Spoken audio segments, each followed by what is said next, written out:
Hello. So, I was thinking about electromagnets and I was thinking about superconductors. And I was like, well, if you're just trying to make a superconductor, what if the superconductor isn't in a material, but is actually in the form of like a tunnel, like this, where there's a star, almost like a pentagon, penta, whatever. And you have these electromagnets arranged in this configuration.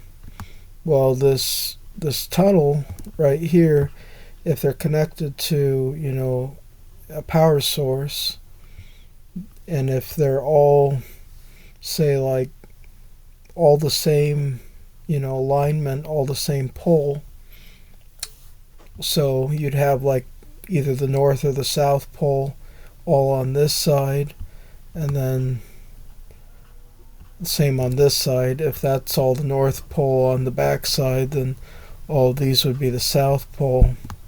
So you'd have the electromagnetic field would all be going in one direction through this part right here, which just happens to be a star.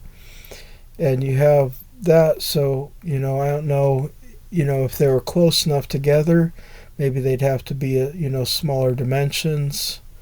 But if they're close enough together, it seems like the core of that might be a superconductor. So I was like, well, would that pave the way for something? Would that do something if it was like that? I don't know. I don't know. But it's an interesting configuration. See, it just happens to make a star. Like, oh, it's magic. I don't know.